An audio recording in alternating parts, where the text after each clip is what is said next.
사람들은 웃으면 복이 온다라고 이야기를 합니다. 그래서 소문만복내라는 오자성어까지 써가며 웃기를 독려하는 것이 오늘날의 추세입니다.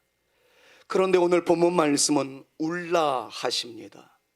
울고 또 울 때 복이 임한다라고 강조하시면서 계속해서 울라, 애통하라 말씀하십니다. 왜 울라고 하셨을까요? 무엇 때문에 우리는 울어야 합니까? 이 질문에 답하기 위해서 우리는 본문의 배경을 짧게나마 정리하면서 오늘의 말씀의 뚜껑을 열고 싶습니다. 하나님을 잘 섬기던 선민 국가로서의 이스라엘에게 거룩하고 고귀한 기풍은 사라져버렸습니다. 그리고 그저 개인별로 자기 방식의 삶을 추구하는, 자기 멋대로 자기 기분대로 살아가는 사람들이 가득해지는 세상이 되어버리고 말았습니다. 결국에는 여호와 신앙의 순수성을 지키기보다는 세상의 다신론적 세속적 기류에 휩싸여서 선민 국가로서의 믿음의 사람이라는 아름답고도 당연한 고유의 정체성을 상실해버린 채 그저 주변 여러 나라와 다를 바 없는, 예수 믿지 않는 사람들과 별반 다를 바 없는 세상 나라 중에 한 나라로서의 모습만을 유지한 채 살아가는 것이 그때 당시의 이스라엘 백성이었습니다. 바로 그때 갑작스럽게 전무후무한 메뚜기 대재앙이 남쪽 유다 온 땅을 휩쓸고 지나가 버립니다. 결국에는 전 국토가 황폐하게 되었고 마침내 극심한 가뭄까지 겹쳐서 백성들의 삶은 피폐하게 되었고 고통은 극에 달하게 되었던 그 상황이었습니다. 바로 이때 두 종류의 사람이 있었습니다. 한 종류의 사람은 이제 남쪽 유다는 하나님의 심판으로 완전히 망하게 되었다라고 절망하며 죽은 사람들과 다를 바 없는 그러한 모양새를 보이고 있었던 한 종류의 사람과, 반대로 이것은 그저 우연한 자연재해일 따름이다, 이번도 위기가 지나가면 모든 것이 다시 정상화될 것이다 라고 생각하는 근거 없는 낙관론에 사로잡혀서 안일하게 생각하는 한 종류의 사람이 있었어요. 분명히 엄청난 시련이었었는데 한쪽 사람은 이 시련으로 인해서 절망을 선언하는 사람이 있었던 반면에 한쪽 사람은 이 또한 지나갈 거야, 대수롭지 않을 거야, 자연재해의 현상일 따름이야, 하나님이 무슨 이런 심판을 하시겠어. 근거 없는 낙관론에 사로잡혀서 긴장의 모습이라고는 전혀 보이지 않았던 그러한 종류의 사람들이 있었다는 것이 그 시대의 배경이었습니다. 바로 그때 하나님께서는 요엘 선지자를 보내서 야 이 친구들이여, 야 이 사람들이여, 이 메뚜기 재앙은 단순한 자연재해가 아니라 하나님께서 선민 모두에게 보이시는 초자연적 징조로서 장차 다가올, 아니 이미 임박한 여호와의 날, The day of the Jehovah, 여호와의 날, 하나님의 심판의 날이 다가왔다라는 메시지라는 사실을 알아야 된다는 것을 일깨워 준 것이 오늘 본문 말씀인 것입니다. 그랬습니다. 하나님께서 이스라엘로 다시 돌아오라고, 믿음의 정체성을 다시 회복하라고, 세상 사람들의 스타일이 아니라 하나님의 백성다운 멋스러움을 다시 한번 찾아보라고 때리시는 중이라는 사실을 요엘을 통해서 깨닫게 하시는 것이 오늘 본문 말씀의 배경입니다. 이러한 배경 속에서 하나님께서는 이스라엘에게, 그리고 오늘 예배드리고 있는 저와 여러분들에게 말씀하십니다. 돌아오라고. 그리고 돌아올 때의 모습은 금식하며 울며 애통하는 모습으로 돌아오라고. 그냥 우는 흉내가 아니라 마음을 찢는 진정성으로 울며 돌아오라고 오늘 본문 말씀은 우리에게 계속해서 강조하고 있는 것입니다. 12절과 13절 말씀을 보니까 하나님께서 이렇게 강조하세요. 여호와의 말씀에 너희는 이제라도 금식하고 울며 애통하고 마음을 다하여 내게로 돌아오라 하셨나니 너희는 옷을 찢지 말고 마음을 찢고 하나님께로 돌아오라고. 진정성 있는 눈물로, 진정성 있는 애통의 모습으로, 그러기 위하여 음식까지라도 다 내려놓고 하나님을 집중하여 나오는 하나님의 백성들이 되라고. 그렇게 하기만 하면 재앙 대신에 하나님의 회복의 반전의 역사를 더하여 주실 것이며, 그 은혜로 말미암아 하나님께 올려드릴 열매의 풍성함이 너희의 삶의 모든 전반에 임하게 될 것이다 라고 강조하고 있는 것이 오늘 우리가 읽었었던 본문 말씀의 전체적인 줄거리입니다. 그렇습니다. 사랑하는 여러분, 우리의 비상의 때에는 울어야 합니다. 울어야 할 때는 울어야 합니다. 울어야 할 때 울지 않으면 안 됩니다.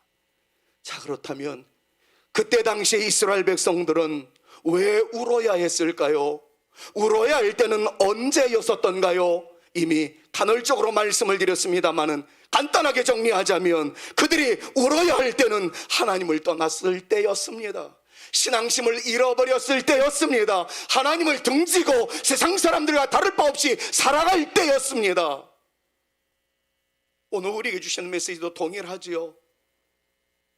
우리에게 어떤 어려움이 오든 아니면 만사가 잘 되어져 가든 희비의 쌍곡선 속에서 우리가 해야 할 것은 하나님을 집중하는 것이고 하나님을 바라보는 것이고 하나님께 돌아가는 것, 이것이어야 되는데 그게 잘 안 됩니다. 안 되면 울기라도 했어야 됐는데 울기조차 하지 못했습니다. 그때 당시에 이스라엘 백성들이 하나님의 백성으로서의 자존감은 다 잃어버리고 믿음의 자긍심도 잊어버리고 세상 사람들과 다를 바 없는 삶을 그대로 이어나갔을 때 울어야 했는데 울지 않으니까, 안타깝게 생각하지 않으니까, 우리가 지금 잘못 살아가고 있는데 돌이켜야 되는데 돌이켜야 할 생각을 하지 않으니까 그때 하나님께서 때리신 거였습니다. 이스라엘은 아파서 울었습니다. 하나님은 이스라엘이 아파서라도 울게 했어야 했습니다. 이 대목에서 우리가 깨달아야 할 중요한 교훈은, 희망이 있는 것은 아파서라도 울면 희망이 있다는 사실을 한 가지 꼭 배우셔야 합니다. 그때는 울지 않으니까 하나님께서 때려서, 때림 때문에 아파서라도 울었습니다. 우는 모습을 통해서 하나님께서 뜻을 돌이키셨습니다. 그리고 그들에게 은혜를 베풀어 주셨습니다. 여러분, 여러분들이 부모님으로서 자녀들에게 행하고 있는 모습을 한번 생각해 보십시오. 자녀가 잘못했습니다. 잘못했다는 것을 깨우치기 위해서 아빠가 한 대 때렸습니다. 맞음을 통해서 울면서라도 아빠 잘못했어요, 용서해 주세요, 그 말 한마디면 아빠는 다 풀어집니다. 때렸는데도 울지도 않아요. 두 눈을 부릅뜨고 왜 때리느냐고 당돌하게 나설 때에 여러분들이 부모님으로서 여러분들의 자녀가 그렇게 나온다면 여러분들은 어떻게 하시겠습니까? 때리는 것이 내 상한 감정을 투사하기 위해서 때리는 거였습니까? 야, 이놈아, 네가 잘못한 거 깨닫기만 하면 되는데, 나는 지금 네가 때리는 것, 네가 우는 것을 보면서 내 마음은 칼갈이 찢어지는데, 네가 잘못했다는 말 한마디만 하면 나는 너를 얼싸 안아주고 싶은데 왜 그것 하나 하지 못하느냐. 여러분, 이것 때문에 여러분들의 복장이 터지는 그러한 일들을 한두 번은 경험해 보지 않았습니까? 하나님이 똑같다는 거예요. 그때는 하나님이 때리셨어요. 맞음이 너무 아파서 울기라도 했습니다. 그때는 우는 것이 희망이었고 그 우는 모습에 하나님께서는 진노를 거두셨다 말씀하고 있습니다. 세월이 흘렀습니다. 이번에는 예수님이 우셨어요. 예루살렘을 바라보시면서 한없이 우셨습니다.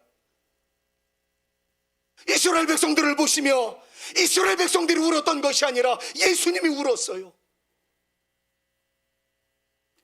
요엘 때처럼 예수님 때에도 이스라엘이 하나님을 떠났기 때문이었습니다. 온 땅에 죄로 가득했는데 죄에 대한 경각심이 없었습니다. 온통 더러워졌는데 씻을 생각을 하지 않았습니다. 때렸는데도 그들이 깨닫지를 않는 거예요. 요엘 때는 맞았을 때 아프다고 울었기에 회복케 하시는 하나님의 역사가 나타나는데, 예수님 때에는 때렸는데, 때려서 아팠는데도 울지를 않는 거예요. 아수르에 의해서 망했습니다. 바벨론에 의해서 찢겼습니다. 로마에 의해서 짓밟혔습니다. 그런데도 하나님의 백성들이라는 사람들은 울지를 않았어요. 울어야 했는데 울지 않는 모습을 보고 예수님은 우셨어요. 한없이 우셨어요. 우시다가 더 이상 방법이 없게 되자 하나님은 죄를 도말할 수 있는 방법을 스스로 보여주셨습니다. 그건 다 하시는 대로 대신 죽게 하는 방법이었어요.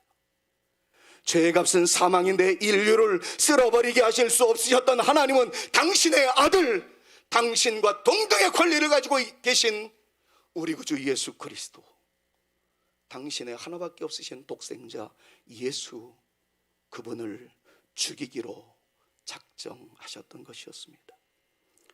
여러분과 저의 죄를 담당하시고 인류의 죄를 담당하시고 하나님의 아들이신 예수님은 십자가에서 그렇게 달려 죽으셨습니다. 십자가에 벌린 두 손 중에 한 손은 우리 하나님을 잡으시고 다른 한 손은 우리를 잡으시고 끊어졌던 하나님과 우리의 사이를 연결시켜 주셨습니다. 그 무시무시한 십자가의 고통 속에서 예수님은 하나님과 우리 사이에 끊어져 있었던 관계를 이어놓으시고 그렇게 죽으셨습니다. 예수님을 사랑하여 따라다녔던 여인들이 있었습니다. 예수님이 당하는 고난의 모습을 보면서 하염없이 울었습니다. 가슴을 치며 울었습니다. 십자가를 짊어지고 골고다 산언도로 올라가실 때 쓰러지고 또 쓰러지는 그 모습을 보면서 여인들의 그 아름다운 순수한 감성으로 한없이 울기 시작합니다. 얼마나 아프셨을까? 얼마나 고통스러우셨을까? 불쌍한 예수를 바라보며 예수님의 고통이 자기의 마음에 전달되듯 여인들은 한없이 울었습니다. 그런데 예수님께서 다른 말씀하셔요. 이제야 너희가 우는구나, 그렇게 말씀하지 아니하시고 너희들 왜 우니? 내가 불쌍해서 우니? 내가 아플 것 같아서 우니? 내가 쓰러진 것 같아서 우니? 내가 십자가에 달려 죽는 고통이 극심한 것을 보니까 안타까워서 우니? 나를 위하여 울지 말아라. 정말 유명한 노래도 있잖아요. Don't cry for me. 나를 위하여 울지 말아라. 나를 위하여 울지 말아라. 그리고 단호하게 말씀하셔요. 너희와 너희 자신을 위하여, 너희 자식을 위하여 울라. 그렇게 말씀하고 계세요. 누가복음 23장 26절부터 28절 말씀을 보니까 예수님께서 골고다 산 언덕으로 십자가를 지에 올라가실 때 쓰러집니다. 넘어집니다. 고통이 극심합니다. 이것을 보며 여인들이 가슴을 치며 슬피 우는 여자들이 있었어요. 그때 주님께서 그 여자들을 바라보시면서 예수께서 돌이켜 그들을 향하여 이르시되 예루살렘의 딸들아, 나를 위하여 울지 말고 너희와 너희 자녀를 위하여 울라. 다시 말씀하고 계시는 것을 성경은 우리에게 가르쳐 줍니다. 내가 십자가를 지고 가는 것을 보고 내가 불쌍하다고 울지 말고, 내가 십자가를 지고 가야 하는 그 이유, 바로 너와 내 자녀들과 모든 인류와 오늘 예배드리고 있는 저와 여러분들의 죄를 씻기 위함이라는 사실을 알고 우리의 죄 때문에 죽으신 예수님, 바로 우리의 죄 때문에 울라라고 말씀하시는 주님의 음성을 오늘 아침에 우리는 듣게 됩니다. 주님의 죽음은 우리의 죄를 위함이었습니다. 죄로 말미암아 끊어진 하나님과 우리의 관계를 다시 잇게 하고자 하는 죽음이었습니다. 이 사실 때문에 울어야 했는데 예수님이 불쌍하다고 울었던 여인들에 대해서 울어야 할 분명한 이유를 알려주신 그 말씀이 방금 전에 우리가 살펴본 누가복음 23장인 거예요. 사랑하는 성도 여러분, 왜 울어야 하는지를 알아야 합니다. 그리고 진정 울어야 할 분명한 이유를 알게 되었을 때에는 울어야 합니다. 울어야 할 때 울지 못하면 주님이 우십니다. 주님이 우시면 주님이 죽으십니다. 죽으신 예수님으로 우리가 다시 온전한 하나님의 백성이 되었는데 또다시 주님을 십자가에 못 박을 정도로 주님으로 울게 해서야 되겠습니까? 울어야 할 몫은 우리입니다. 한때 많이 울었습니다. 우리 권사님 가운데 한 분이 간 기능이 급성으로 정지되는 아픔이 있었을 때 정말 많이 울었습니다. 교수로 강의를 하다가 쓰러졌던 정도로 그때 많이 울었습니다. 지난주에 권사님 한 분이 위암 수술을 받게 되었다는 소식을 들었을 때 또 울었습니다. 많이 울었습니다. 제 집사람도 그 권사님과 전화통화하며 하염없이 우는 것을 옆에서 볼 수 있었습니다. 코로나로 인해서 우리 어른들이 아픈 것도 안타까웠지만 예방접종을 하지 못한, 백신 접종을 하지 못한 우리 꼬맹이들이 확진되었다는 이야기를 들었을 때 많이 울었습니다. 실향민의 아픔을 누구보다도 많이 알고 있었던 저였기 때문에 그랬는지는 모르겠습니다만은 우크라이나에 전쟁이 일어났다는 이야기를 들었을 때 너무 많이 울었습니다. 울진 삼척의 산불로 이재민이 많이 나왔다는 말에 또 하염없이 울었습니다. 최근에 제 주변에 제가 존경했던 어떤 분이, 친구와 같이 지냈던 어떤 분이 세상을 떠났다는 이야기에 저도 모르는 사이에 우울감이 생길 정도로 많이 울었습니다. 수원의 초대형 교회 담임 목사이시고 이제는 원로 목사님이 되시던 정필도 목사님이 세상을 떠나시게 되었는데 이유는 코로나 확진으로 인한 폐렴 증세 때문에 그랬습니다. 3, 4일 전에 저랑 친구처럼 지내던, 총에서 같이 일을 하고 있었던 현 고시 부장인 이하무개 목사님이 세상을 떠났습니다. 너무 많이 힘들었습니다. 같이 울었습니다. 늙어서 그런지 자꾸 눈물이 나왔습니다. 이 모든 울음 속에서 저는 한번 생각해 보았습니다. 울 땐 울자. 그러나 그 무엇보다도 정말 울어야 할 때를 놓치지 말자. 주님의 말씀을 떠올리며 오늘 이 말씀을 접하게 됩니다. 사랑하는 성산의 가족 여러분, 슬픈 일이 있을 때는 우십시오. 그러나 무엇보다도 하나님과 멀어졌을 때 울어야 합니다. 우리 주님과 멀어졌을 때 울어야 합니다. 예배와 멀어지고 하나님께 드리는 예배의 장소인 교회와 멀어졌을 때 울어야 합니다. 하나님의 말씀과 멀어졌을 때 울어야 합니다. 죄와 타협했을 때 울어야 합니다. 죄를 짓고 있음에도 죄를 짓고 있는지조차 모르는 그때에 내 영혼에 무감각 증세가 있음을 알면서도 울지 못한다면 그건 잘못됐습니다. 무감각 증세가 보여질 때 울어야 합니다. 울어야 할 때 울지 않으면 살 수가 없습니다. 그때 이스라엘 백성들 울어야 할 때 울었던 결과 그들은 살았습니다. 예수님 당시 그 사람들이 울어야 할 때 울지 않았더니 예수님이 우시더니 예수님이 죽었습니다. 울어야 삽니다. 울면서 하나님을 찾아야 삽니다. 예수님께로 돌아와야 회복됩니다. 하나님의 말씀을 붙잡아야 삽니다. 믿으시기를 주님의 이름으로 축원합니다.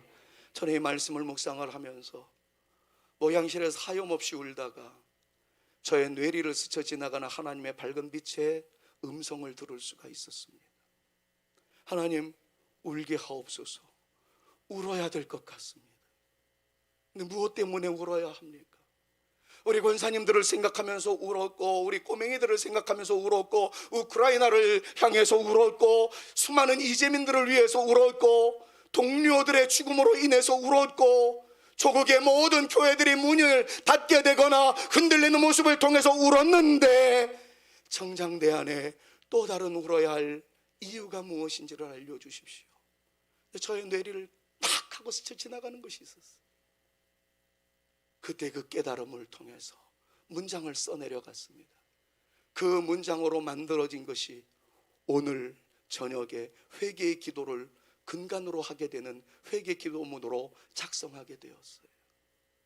저의 뇌리를 스쳐 지나가고 어떤 그 놀라운 주님의 깨닫게 하심은 바로 팔복이라는 말씀을 통해서 저에게 다가온 도전이었습니다. 주님은 심령이 가난한 사람의 복이 있다고 말씀하셨어요. 그런데 우리는 온통 부자에 관심을 기울이며 부를 추구하며 살고 있었다는 것을 느끼게 하셨어요.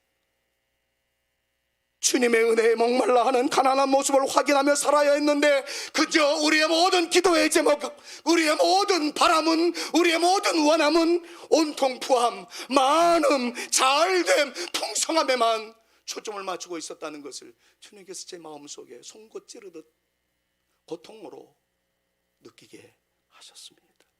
이 모습 때문에 울어야 했는데 울지 못했다는 것을 깨닫게 하셨어요. 사실 저는 이 설교를 하면서도 지금도 여러분들의 잘됨을 위해서 기도합니다. 부자 되기를 위해서 기도합니다. 그러나 우리가 정말 하나님의 말씀대로 살아간다면 부자가 되어 하나님께 영광 올려드리는 것과 같이 고난의 현장에서도 주님의 말씀을 붙잡고 울면서라도 주의 십자가 앞으로 달려나가는 끊임없는 신앙의 아름다운 모습, 잘 되든 내가 원하는 것을 얻든 아니면 내가 원하는 것을 얻지 못했음에도 불구하고 흔들리지 아니하고, 이것이 하나님께서 내게 열어가신 십자가의 길이라면 너끈히 감당하겠나이다, 믿음의 배짱을 좀 부여잡고 걸어가는, 기어서라도 십자가 앞으로 달려나가는 우리 모두가 되었어야 했는데 그러지 못했던 것이, 그렇게 늘 여러분들에게 강조하지 못했던 것이 오늘 큰 아픔으로 다가왔습니다.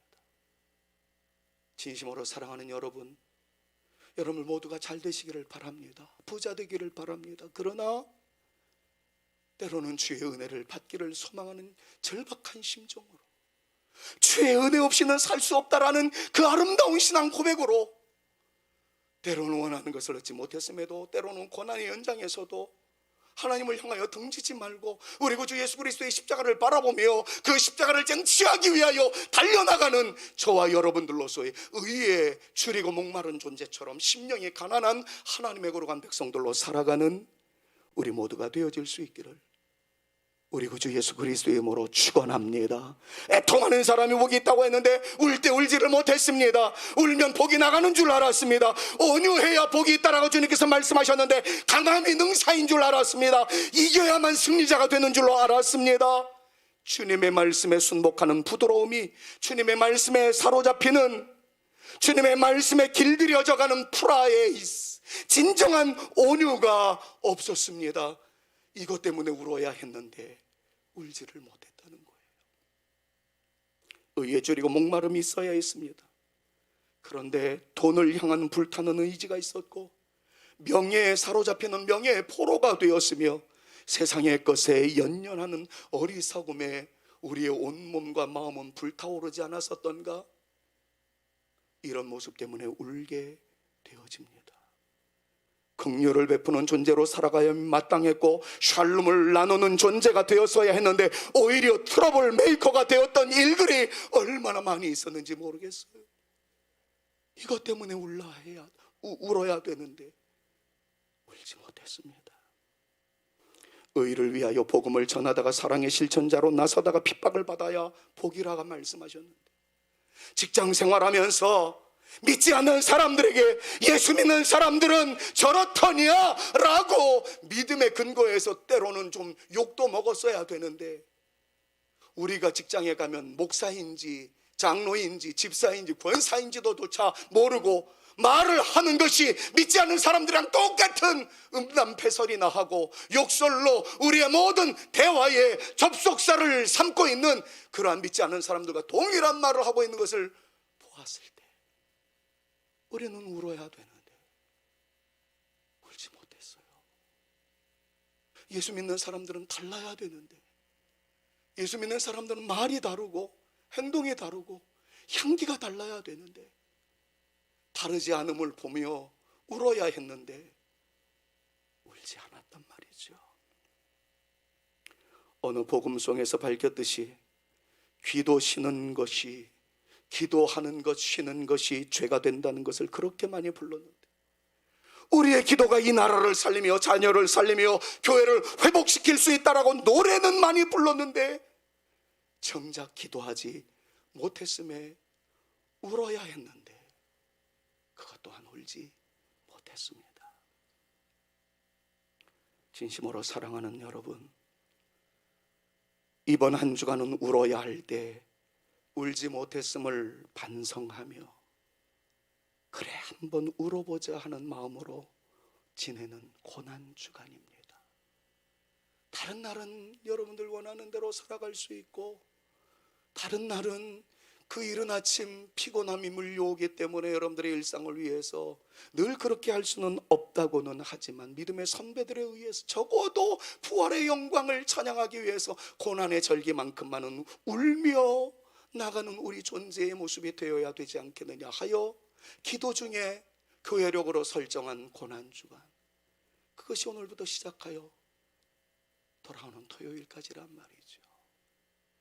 여러분, 우리가 늘 울지는 못한다 할지라도 이때만이라도 울며 나갈 수 있는 우리의 죄의 심각성을 다시 한번 깨달으며 나의 죄를 위하여 나를 대신하여 십자가에 달리신 예수 그리스도의 모습, 그 처참한 죽음 때문에 연민의 정이 느껴져서 불쌍해서 고통 중에 얼마나 신음하였을까, 이것이 불쌍해서가 아니라 그렇게 되어질 수밖에 없었던 결정적인 이유는 바로 나의 죄 때문이란 이것 때문에 좀 슬퍼하며 울 수 있는 그런 고난의 절기가 되었으면 좋겠다 싶습니다. 십자가에 달리신 예수님이 불쌍해서 우는 것이 아니라 나와 내 자녀들의 믿음의 현 주소를 보며 우는, 그게 잘 안 되면 울어보는 한 주간이 될 수 있었으면 더 바랄 나이가 없을 것 같습니다. 여러분들의 자녀들의 믿음의 현 주소는 지금 어떻습니까?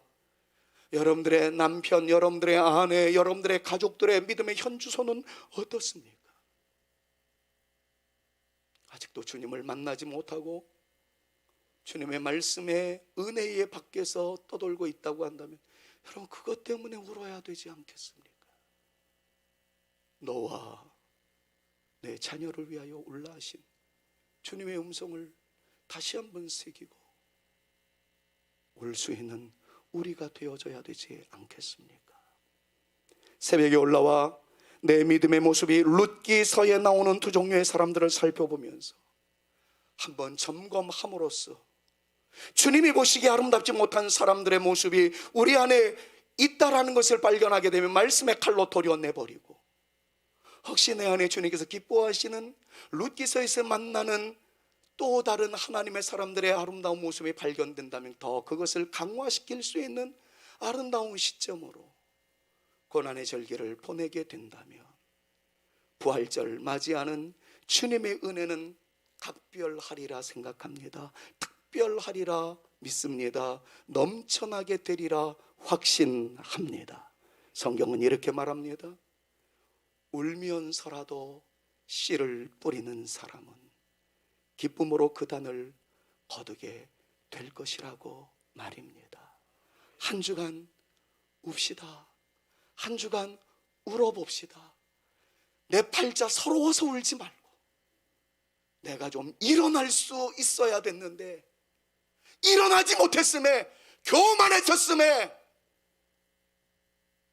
하나님의 사람답지 못했음에, 권사답지 못했음에, 장로답지 못했음에, 저는 목사답지 못했음에 가슴을 치며 울며 나가는 우리가 되어질 수 있기를 주님의 이름으로 축원합니다. 주님은 이렇게 말씀하세요. 의에 줄이고 목마른 우리의 모습이었을 때 주님께서 베풀어 주신다라고, 은혜 베풀어 주신다고, 힘을 부어 주신다고. 그래, 주님께서 원하시는 심령은 교만한 존재 아닙니다. 마음이 상한 존재예요. 주 앞에 나올 때에 죄송합니다, 뻔뻔스러운 모습이 아니라 늘 우는 마음으로, 송구한 마음으로 좀 올라오셨으면 좋겠어. 내 죄가 생각나서 울고, 우리 자녀들이 믿음의 곁길로 나가는데 그것 때문에 울고, 우리 교회가 교회의 역할을 제대로 감당하고 있는가에 대해서 울고, 조국 대한민국의 모든 교회가 코로나로 인해서 문을 닫고 있는, 침체되어 가고 있는 이 모습을 바라보면서 울 수 있는, 무엇보다도 내 영혼의 곤고함을 바라보며 울 수 있는 우리 모두가 되어질 때, 우는 사람들은 위로를 받을 것이요, 우는 사람들은 하나님의 기쁨을 회복하게 될 것이다라는 이 귀한 말씀 부여잡고, 마음이 상한 자 여기 있사오니, 의에 줄이고 목마른 자 여기 있사오니 성령의 기름을 나에게 부어 주옵소서. 여러분, 이런 마음을 가지고 우리 절박한 심령으로 주를 찬양했으면 좋겠어요. 의에 줄이고 목마른 자 여기 있습니다. 의에 줄이고 목이 마르니 성령의 기름 부소서. 의에 줄이고 목이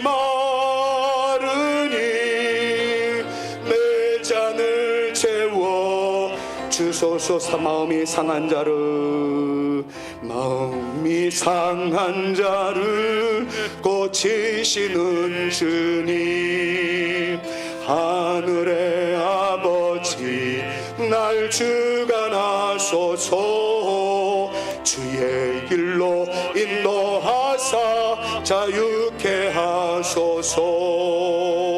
새 일을 행하사 하소서.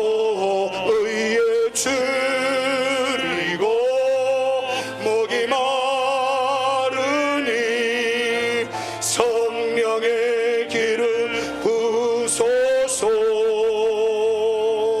의에 줄이고 목이 마르니. 여러분, 정말 간절한 마음으로 우리 한번 두 손 들고, 의에 줄이고 목마른 영혼이 여기 있사오니 나에게 기름 부어 주옵소서. 절규하는 마음으로 의에 줄이고, 의에 줄이고 목이 마르니 성령의 기름 부소서. 의에 줄이고 목이 내 잔을 한 번 더 합니다. 우는 심령으로, 절규하는 심령으로 의에 줄이고, 의에 줄이고 목이 마르니 성령의 기름 부소서. 의에 줄이고 목이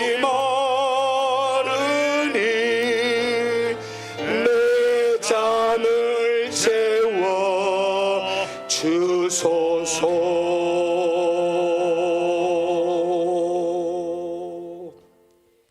예수 그리스도의 은혜와 하나님의 사랑과 성령님의 교통하심이, 울고 또 우는 사람, 의에 줄이고 목이 마르니 내 영혼을 채워달라고 마음이 상한 상태로 나아가 울며 또 울므로써 울며 씨를 뿌린 사람, 기쁨으로 그 단을 거두어 드리게 될 것이다라는 주의 약속의 말씀을 부여잡고 고난의 절기, 울음으로 새벽을 깨워 보리라. 울음으로 내 죄성을 살펴보리라. 울음으로써 나와 나의 자녀들을 위한 울음을 한번 울어보리라 다짐하며 돌아가는 죄택한 자녀들 머리 위에와 저들의 가정 위에와 우리 사랑하는 성산교회 위에 이제로부터 영원토록 함께 있을지어다. 아멘.